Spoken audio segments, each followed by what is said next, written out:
तो दिल्ली एनसीआर में कोहरे प्रदूषण का डबल अटैक देखा जा रहा है। ठिठुरन भरी सर्दी से लोगों का हाल बेहाल है। हरियाणा के कई जिलों में भी कोहरा छाया हुआ है। गुरुग्राम, पानीपत समेत कई जगहों पर धुंध जो है नजर आ रही है। तो दिल्ली एनसीआर में कोहरे प्रदूषण का डबल अटैक देखा जा रहा है। ठिठुरन भरी सर्दी से लोगों का हाल बेहाल है। हरियाणा के कई जिलों में भी कोहरा छाया हुआ है। गुरुग्राम, पानीपत समेत कई जगहों पर धुंध है। लेकिन एक बड़ा सवाल ये कि एक बार फिर से प्रदूषण का जो स्तर है बढ़ता हुआ नजर आ रहा है। दिल्ली एनसीआर में धुंध के साथ साथ प्रदूषण भी बढ़ रहा है। तो जहां एक और ठंड की मार लोग झेल रहे हैं, दूसरी तरफ प्रदूषण की मार भी लोग झेलते हुए दिल्ली एनसीआर में नजर आ रही हैं, जिसके चलते ग्रेड 4 भी लागू किया गया। निर्माण कार्यों को रोका गया, उन पर प्रतिबंध लगाया गया ताकि और प्रदूषण ना बढ़े। लेकिन तस्वीरें आप देखिए, लगातार प्रतिदिन की तस्वीरें आपको हम दिखाते हैं कि कितना प्रदूषण किस कदर दिल्ली एनसीआर में देखा जा रहा है। और उसके अलावा कोहरा भी छाया हुआ है। हरियाणा के कई जिले ऐसे हैं जहां पर कोहरा छाया हुआ है। ये तस्वीरें आप देखिए, जहां पर आप देख पा रहे हैं कि कोहरे की वजह से विजिबिलिटी काफी कम हो गई है, या फिर यूं कहें कि दिल्ली में अगर ये दोहरा अटैक देखा जा रहा है प्रदूषण और कोहरे का, तो कहीं ना कहीं विजिबिलिटी और भी ज्यादा कम होती हुई नजर आई है। हालांकि लोग अलाव का सहारा लेते हुए नजर आ रहे हैं, क्योंकि अब ठंड बढ़ती हुई नजर आ रही है, तापमान में गिरावट दर्ज की जा रही है और ठिठुरन वाली जो सर्दी है वो कहीं ना कहीं पड़ती हुई नजर आ रही है। सूखी ठंड पड़ रही है, जिससे कि लोगों को सुबह और शाम सबसे ज्यादा अब ठंड का सामना करना पड़ रहा है। हालांकि दोपहर के समय अगर धूप निकलती है तो उसके बाद लोगों को कहीं ना कहीं राहत जरूर मिलती है। लेकिन प्रदूषण और जो कोहरा और उसके साथ साथ ठंड के सितम जो लोग झेल रहे हैं, कहीं ना कहीं लोगों को परेशानी होनी शुरू हो गई है। आम जनजीवन अस्त व्यस्त होता हुआ नजर आ रहा है। और लगभग आपने इस तरीके से देखा भी होगा कि हर साल दिसंबर में 25 दिसंबर तक जिस तरीके से सर्दी पड़ती है, इस बार भी उसी तरीके की तस्वीरें अब जो है देखने को मिल रही है। और आगे आगे जैसे जैसे 25 दिसंबर के बाद दिन बढ़ेंगे और भी ज्यादा सर्दी बढ़ने के अनुमान देखे जा रहे हैं और ठंड बढ़ती हुई नजर आएगी, तापमान में गिरावट दर्ज की जाएगी और धुंध और कोहरा जिसको कहा जाता है वो भी बढ़ता हुआ नजर आएगा। तो ठिठुरन भरी सर्दी से लोगों का हाल बेहाल हो गया है। दिल्ली एनसीआर में प्रदूषण का स्तर भी लगातार बढ़ रहा है। इसके अलावा कोहरा भी देखा जा रहा है, ठंड भी बढ़ रही है। तो ठिठुरन भरी सर्दी से लोगों का हाल बेहाल। हरियाणा के कई जिलों में भी छाया है कोहरा और साथ ही बता दें गुरुग्राम, पानीपत समेत कई जगहों पर धुंध भी देखी जा रही है। तो ये तस्वीरें आपके साथ साझा कर रहे हैं दिल्ली एनसीआर में कोहरे प्रदूषण का डबल अटैक। और इसके अलावा हरियाणा के कई जिले ऐसे हैं जहां पर कोहरा छाया हुआ है। अब सर्दी बढ़ रही है, अब लोग इसको किस तरीके से डील करते हैं ये भी एक बड़ा सवाल। कुछ लोग अलाव का सहारा लेते हैं, कुछ लोग जब अर्ली मॉर्निंग अपने कामकाज के लिए निकलते हैं सबसे ज्यादा प्रॉब्लम उनको होती है। क्योंकि देखिए, इस तरीके से हमारे संवाददाता जानकारी देते हैं कि शहरी इलाकों में तो सड़कें ठीक है, लेकिन ग्रामीण इलाकों की जो सड़कें हैं वो भी खस्ता हालात में हैं।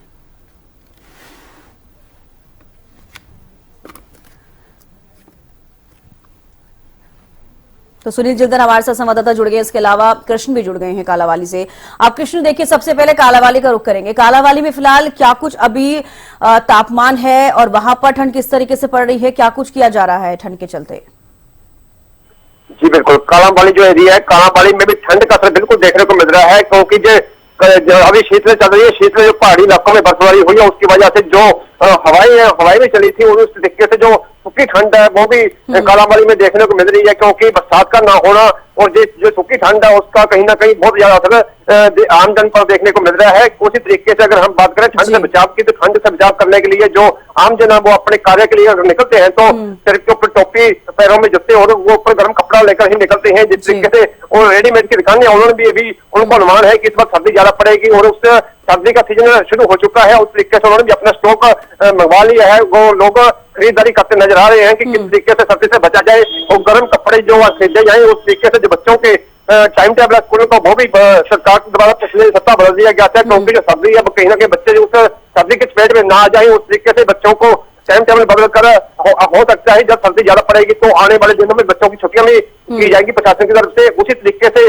जो रैन बसेरे हैं, तो उसी तरीके से जो रैन बसेरे हरियाणा सरकार ने हर जगह पर रैन बसेरे को प्रबंध किया हुआ है कि जिसके आमजन के ऊपर घर की छत नहीं है वो छत का वो रात को अपना ठहरा रैन बसेरे पे कर सकता है। उसी तरीके से कालावाली में भी रैन बसेरे की तैयारियां कर दी गई हैं और आज रैन बसेरा शुरू हो जाएगा। क्योंकि जो एसडीएम महोदय उन्होंने सेक्रेटरी साहब को सख्त निर्देश दिए थे कि 1-2 दिन के अंदर ही रैन बसेरा शुरू कर दिया जाए। क्योंकि जो ठंड बहुत ज्यादा पड़ रही है और कहीं चौक चौराहों पर जो जिनके छत के ऊपर छत नहीं है वो रैन बसेरा में आकर अपना जो रात है वो गुजार लें और ठंड से बच जाए। चलिए, आपके पास लौटूंगी। महेंद्र भी करनाल से हमारे साथ जुड़ गए हैं। महेंद्र देखिए, करनाल में फिलहाल अभी क्या कुछ तापमान है, ठंड के लिए वहां पर क्या किया जा रहा है और प्रतिदिन देखिए ठंड बढ़ रही है, क्या वहां पर भी कोहरे का असर देखने को मिल रहा है? जी बिल्कुल चविष्का, देखिए हरियाणा के 8 जिलों में धुंध का अलर्ट जारी किया गया, उनमें करनाल जिला भी शामिल है। न्यूनतम तापमान की बात करें तो यहाँ न्यूनतम जो तापमान है वो 6 से 7 डिग्री दर्ज किया जा रहा है। आज जिस तरह से मौसम विभाग की तरफ से जानकारी दी गई थी कि 20 दिसंबर के बाद एक परिवर्तन देखने में मिलेगा मौसम में, वो आज हो सकता है, क्योंकि आज जिस तरह से दिन के समय एक बार तापमान थोड़ा बढ़ेगा और उसके बाद तेज हवाएं चलेंगी, तो इसके बाद बूंदाबांदी और धुंध की संभावना हो सकती है कि कल से घनी धुंध का दौर जो है वो शुरू होगा। और जिस तरह से ठंड पड़ रही है, कड़ाके की ठंड है, अभी कोल्ड वेव का लोगों को सामना करना पड़ रहा है, तो कहीं सामान्य जनजीवन पर इसका असर जरूर है, क्योंकि जब ठंडी हवाएं चलती हैं तो उसका असर जो सुबह और शाम के समय जो लोग बाहर निकलते हैं घरों से, उनको सबसे ज्यादा परेशानी होती है। तो यही वजह है कि स्कूली बच्चे हों चाहे वो सुबह से निकलने वाले लोग हों, उनको दिक्कतें ज्यादा हो रही है इस कड़कड़ाती ठंड में। हालांकि कुछ गाइडलाइन जरूर जारी की गई हैं, क्योंकि धुंध का अलर्ट है। धुंध के अलर्ट के साथ साथ प्रशासन की तरफ से कुछ एहतियात के तौर पर कदम भी उठाए गए हैं ताकि सड़क हादसों में कुछ कमी लाई जा सके। ग्रामीण इलाकों में भी जो सड़कें थी उन पर भी व्हाइट पट्टी लगाने का काम अब शुरू हुआ है, ताकि जो सड़कें असुरक्षित थी उनको कहीं ना कहीं थोड़ा बहुत व्हाइट पट्टी के जरिए जो है सुरक्षित किया जा सके। इसके अलावा डॉक्टर्स की तरफ में भी लोगों को, खासकर जो हार्ट के पेशेंट हैं, उनको ये एडवाइजरी जारी की गई है, उनकी सलाह दी गई है कि वो अपनी सेहत का विशेष रूप से ध्यान रखें, क्योंकि सर्द मौसम में जो ब्लड का जो प्रेशर है वो कुछ नीचे चला जाता है। तो ऐसे में ऐसे रोगियों को विशेष ध्यान देने की जरूरत है। अपने आहार में गर्म चीजें शामिल करने की सलाह उनकी तरफ से दी गई है। इसके अलावा जिस तरह से पाला पड़ने के संकेत भी मिले हैं, किसानों को भी ये सलाह दी गई है कृषि विभाग की तरफ से कि वो अपनी फसलों को किस तरह से बचाए रख सकते हैं, क्योंकि सब्जियों और फलों की सब्जी पर इसका प्रतिकूल असर पड़ेगा। तो ऐसे में कुछ गाइडलाइन जो है कृषि विभाग की तरफ से भी जारी की गई है। जी चलिए महिंद्रा बने रहिए हमारे साथ। गगन भी जुड़ गए हैं कुरुक्षेत्र से। गगन, फिलहाल कुरुक्षेत्र की क्या कुछ हालात हैं, ठंड किस तरीके से वहां पर पड़ रही है, क्या कुछ किया जा रहा है ठंड को चलते?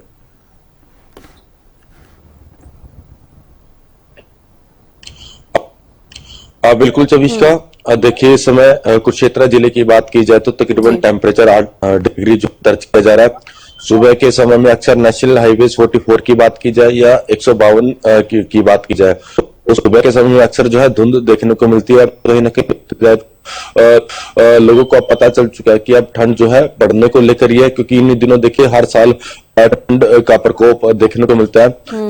जिस तरीके से पहाड़ों में बर्फबारी हुई है उसके बाद जो है पूरे उत्तर भारत में जो है ठंड का प्रकोप देखने को मिल रहा है। ठंडी हवाएं चल रही है। देखिए लोग घरों से निकल भी रहे थे सुबह के समय में, बच्चे और बुजुर्ग भी तो अपने आप को कवर कर निकल कर नजर आ रहे हैं। तो ऐसे में देखा जा सकता है कि ठंड इस बार जो है बढ़ने को लेकर ही है। मौसम विभाग के द्वारा जो अलर्ट जो है जारी किया गया है कि 25 तारीख के बाद जो है आएगी और के समय में और शाम के समय में धुंध देखने को मिलती है। ऐसे में दिन के समय में भी धुंध देखने को मिलेगी, सूरज नहीं दिखाई देगा। तो इस तरीके से मौसम विभाग के द्वारा भी जो अलर्ट जारी किया गया। और वहीं देखा जाए तो तमाम किस तरीके से बचा जा सके ठंड से, तो इसको लेकर सरकार भी जो है जिन लोगों के पास अपने खुद के मकान नहीं है तो रैन बसेरे की सुविधाएं पूरे हरियाणा के अंदर की गई है। और जिस तरीके से देखिए अभी ठंड पड़ जाएगी तो स्कूलों की छुट्टियां भी देखिए देखने को मिलेगी, क्योंकि तमाम जो प्रशासन के द्वारा जो है बच्चों को ठंड ना लग जाए, इसीलिए जो है स्कूलों की छुट्टियां भी कर दी जाती है।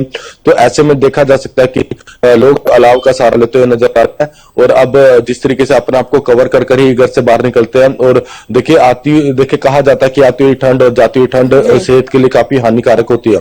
तो ऐसे में बच्चे और बुजुर्ग अपना खास तौर पर ध्यान जरूर रखें। और जहां पर देखिए कंस्ट्रक्शन का काम चल रहा है, लगातार हरियाणा न्यूज की टीम देखिए पूरे ग्राउंड जीरो से रिपोर्ट जो दिखाती है कि जहां पर भी देखिए ठंड में जो कंस्ट्रक्शन का हाईवेज पे जो काम चल रहा है तो वहां पर भी रिफ्लेक्टर टेप लगा दी जाती है ताकि कोई हादसा ना हो सके। देखिए पुलिस प्रशासन के द्वारा भी गाइडलाइन देखिए जल्दी जारी कर दी जाएगी। और जिस तरीके से स्कूलों की टाइमिंग भी चेंज हुई है तो ऐसे में देखा जा सकता है कि प्रशासन और सरकार इस बार जो है अलर्ट देखने को मिल रहे हैं। जी चलिए बने रहिए हमारे साथ, कृष्ण भी जुड़े हुए हैं। कृष्ण देखिए खासतौर पर अगर ग्रामीण सड़कों का अगर हम जिक्र करें, जिस तरीके से करनाल से जो संवाददाता जुड़े वो भी जानकारी दे रहे थे महेंद्र की, वहां पर अब फिलहाल सड़कों पर व्हाइट पट्टी लगाने का काम शुरू हो गया है। क्या कालावाली में भी ग्रामीण सड़कों के लिए इस तरीके से बंदोबस्त किए जा रहे हैं? जी बिल्कुल, कालावाली में जो सड़कों के ऊपर व्हाइट पट्टी है वो पहले से लगी हुई है, लेकिन जो सड़कों का निर्माण हो रहा है जिस तरीके से कालामल से ओडा रोड है जो मतलब एक व्यस्त रोड है, वहां पर भी अभी सड़क पिछले समय बनी थी, लेकिन उस पर भी जो व्हाइट पट्टी है वो लगाने का कार्य शुरू किया गया है। उस तरीके से अगर हम बात करें जो ग्रामीण एरिया की सड़कों जो लिंक रोड हैं वहां पर अक्सर देखने को मिलता है कि जो ग्रामीण जो गांव होते हैं वो सड़क के किनारे डूडियां लगा देते हैं और छड़ियां रख देते हैं। उस तरीके से कहीं ना कहीं प्रशासन को अलर्ट होना चाहिए, क्योंकि जो ये हादसे उन सड़क के किनारे सड़क तंग हो जाती है तो उसमें बहुत रोडी की वजह से भी सड़क हादसे हो जाते हैं। तो प्रशासन को चाहिए कहीं ना कहीं जो ग्राम सचिव होते हैं, प्रभारी होते हैं, उनकी ड्यूटी लगाकर उस लोकेशन को चेक किया जाए और उस जहां पर इस जगह की जो स्थिति बनती है कि कहीं ना कहीं वो सड़क तंग है या रोडी लगाई हुई है तो वहां पर उस प्रशासन को अलर्ट होकर उसको हटवाना चाहिए, क्योंकि जो सड़क है कहीं ना कहीं वो खुली नजर आनी चाहिए और सड़क हादसे ना हो। उसी तरीके से अगर हम बात करें ठंड की तो ठंड जो आम जन तो जो ठंड से बचाव कर लेता है, कहीं ना कहीं कालाबाली के अंदर एक स्थिति और देखने को मिलती है कि कालाबाली के अंदर सैकड़ों ऐसे पशु हैं, बेजुबान पशु हैं जो सड़क के इस सर्दी के अंदर ठंड की चपेट में आ रहे हैं और उनके बचाव के लिए प्रशासन द्वारा कोई पुख्ता प्रबंध नहीं किया गया, क्योंकि वो सड़क पर हादसे का कारण ही बनते हैं और जो बेजुबान पशु कहीं ना कहीं वो आपस में लड़ पड़ते हैं और उस तरीके से कई बार एक्सीडेंट का कारण ही बनते हैं। जी बिल्कुल, देखिए जिस तरीके से हर साल इस तरह की स्थिति देखी जाती है कृष्ण, तो क्या सरकार की तरफ से प्रशासन की तरफ से उन आवारा पशुओं के लिए कुछ नहीं किया जा रहा? जहां पर अगर हम बात करें कालाबाली के अंदर 3 गौशाले हैं, लेकिन गौशाला को सरकार की तरफ से फंड भी दिया जाता है, लेकिन कहने को तो सरकार द्वारा और नगर पालिका द्वारा कालाबाली को कैटल फ्री किया गया है, उस तरीके से पूरे हरियाणा को कैटल फ्री किया गया है, लेकिन कहीं ना कहीं अब अभी भी प्रशासन जो है वो कहीं ना कहीं अलर्ट नजर नहीं आ रहा, क्योंकि जो सैकड़ों पशु हैं आमतौर पर कालाबाली में गोपते नजर आते हैं और इसी तरीके से वो फसलों के नुकसान करते हैं और दिन के अंदर जो आते हैं वो शहर के अंदर आते हैं, तो शहर के अंदर वो जब झगड़ते हैं तो कहीं ना किसी की दुकान चले जाते हैं तो किसी के जो व्हीकल है उसको चोट पहुंचा देते हैं और सड़क हादसों का कारण ही बनते हैं। और सैकड़ों ऐसे पशु हैं जो हमारा बेसहारा जब बेजुबान पशु है वो कहीं ना कहीं घूमते कालाबाली में नजर आते हैं। चलिए आपको लौटूंगी। गगन, देखिए जिस तरीके से आप पहले जिक्र कर रहे थे रेन बसेरों को लेकर, हालांकि रेन बसेरे बनाए जा रहे हैं, वहां कितने लोग पहुंच रहे हैं ये भी एक बड़ा सवाल। जमीनी स्तर पर क्या कुछ हो रहा है, क्या एक्चुअल में जहां पर भी रेन बसेरे बने हैं वहां पर लोगों को क्या ये मालूम है कि वहां पर जाकर वो रह सकते हैं? क्योंकि जिन लोगों के पास मकान नहीं है, आधे से ज्यादा लोग ऐसे होते हैं जिनको मालूम भी नहीं है कि इस तरह की सुविधाएं सरकार की तरफ से दी जाती हैं। बिल्कुल, देखिए सरकार के द्वारा पूरे प्रदेश के अंदर रैन बसेरे बनाए गए हैं, लेकिन कुरुक्षेत्र जिले की बात की जाए तो देखिए काफी देखिए पूरे देश विदेशों से यहाँ पर पर्यटक आते हैं, जरूर आते हैं। देखिए जिन लोगों को कुरुक्षेत्र में देखिए कुछ ऐसे भी लोग हैं जिनको नहीं पता कि रैन बसेरे देखिए बनाया गया है ताकि वो आराम से जाकर अपनी ठंड से जो है बचाव कर सके। तो ऐसे में देखिए एक होर्डिंग के थ्रू या फिर एडवर्टाइजमेंट के थ्रू जो है लोगों को प्रशासन की तरफ से जो है जागरूक जरूर करना चाहिए कि जिन देखिए बोर्ड्स लगाने चाहिए अधिक जो मेन मुख्य बस स्टैंड के पास जो है बोर्ड लगाने चाहिए, रेलवे स्टेशन पर बोर्ड लगाने चाहिए। तो ऐसे में देखा जा सकता है कि कई लोगों को देखिए इस बारे में जानकारी नहीं है कि जो रैन बसेरे बनाया गया है वो वहां पर बिना निःशुल्क जो है वो रह सकते हैं। तो ऐसे में कुरुक्षेत्र में भी देखिए लगाने चाहिए। देखिए सरकार किसी भी तरह की कोई कमी नहीं छोड़ रही है, क्योंकि देखिए हर साल जो काफी लोगों की जो है मृत्यु भी हो जाती है अधिक ठंड पड़ने की वजह से। तो इसी को लेकर जो है सरकार ने एक बड़ा एक्शन जो है लिया कि ये रेन बसेरे जो है बनाए गए हैं कि ताकि लोग आराम से जो है जो रात को सो सके, जिन लोगों की घरों पर जो है छत नहीं है। देखिए लगातार जो है ठंड बढ़ने को लेकर या 25 तारीख से जो है दिन के समय में भी धुंध देखने को मिलेगी। अक्सर देखा जाता है कि बड़े हादसे भी धुंध की वजह से हो जाते हैं। तो ऐसे में पुलिस प्रशासन के द्वारा भी देखिए कुछ दिनों के बाद जिस तरीके से गाइडलाइन भी देखिए, वैसे तो गाइडलाइन देखी जारी कर दी गई है कि जो गति सीमा है जो अपने वाहन की वो बहुत ही जो देखिए रखी गई है। तकरीबन नेशनल हाईवेज की बात की जाए तो 80 किलोमीटर प्रति घंटे की रफ्तार से जो अपने वाहन चला सकते हैं। ऐसे में देखा जा सकता है कि अगर जो धुंध और पड़ती है तो उस पर भी देखिए कहीं ना कहीं रोक जरूर लग सकती है। व्हीकलों पर रिफ्लेक्टर टेप लगाने के लिए जिस तरीके से प्रशासन पुलिस प्रशासन के द्वारा भी देखिए जो गाइडलाइन जारी कर दी जाएगी। तमाम जो इस तरीके की गाइडलाइंस जारी की जा रही है, लोगों को जागरूक भी किया जा रहा है, लेकिन लोग कितने जागरूक हो रहे हैं ये भी एक बड़ा सवाल बनता है। क्या इस तरीके का असर कुछ देखने को मिल रहा है? देखिए इस तरीके का कोई भी असर देखने को नहीं मिल रहा है। क्योंकि देखिए जब तक खुद उनके साथ ऐसी घटना ना हो जाए तब तक ऐसा देखिए हम मान सकते हैं कि वो नहीं संभलते हैं। तो लगातार प्रशासन, पुलिस प्रशासन के द्वारा लोगों को अपील भी की जाती है, लेकिन उसके बावजूद लोग जो नियमों का पालन नहीं करते हैं, ना तो देखिए हेलमेट लगाते हैं, ना ही रिफ्लेक्टर टेप लगाते हैं।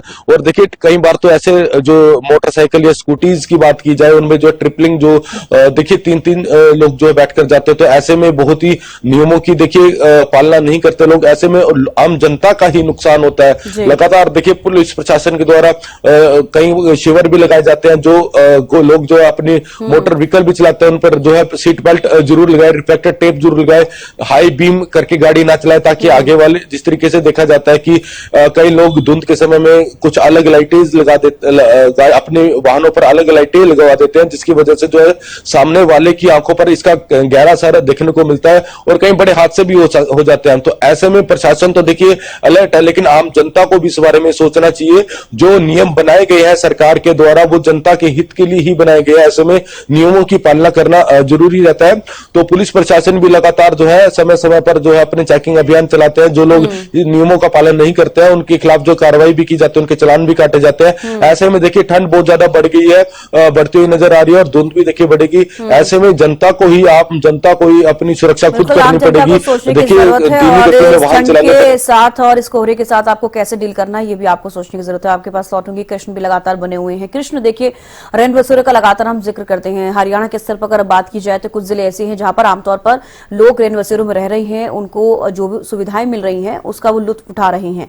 लेकिन क्या कालांवाली में, पूरे सिरसा जिले में अगर हम बात की जाए तो क्या वहां पर इस तरीके की सुविधाएं देखने को मिल रही है क्या? और जो अगर रैन बसेरा बनाए जा रहे हैं तो क्या लोग जागरूक हैं कि उनको वहां पर जाकर रहना है सर्दियों में? क्या कुछ वहां पर किया जा रहा है इसको लेकर?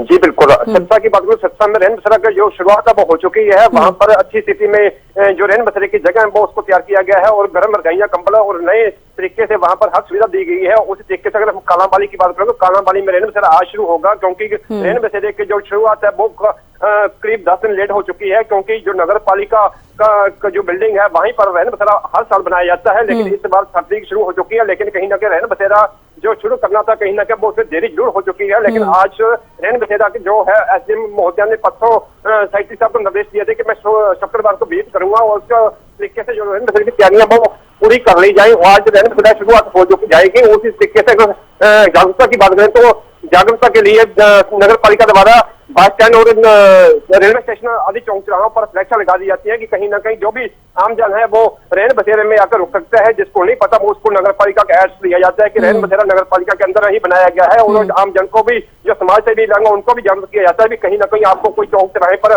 कोई अनजान व्यक्ति जो ठंड में सोया पड़ा हो उसको जागरूक करके उस रैन बसेरा में भेजने की कोशिश करें। और इस तरीके से रैन बसेरे की जो जागरूकता है वो समय जरूरी भी हो जाता है, क्योंकि अगर सुविधाएं दी जा रही हैं तो लोगों को मालूम होना चाहिए कि उनको सरकार सुविधाएं दे रही है ताकि वो उसका इस्तेमाल कर सके अपने जीवन में और अपने आप को इस ठंड से बचा सके। आप दोनों का बेहद शुक्रिया हमारे साथ जुड़ने के लिए और तमाम जानकारी देने के लिए।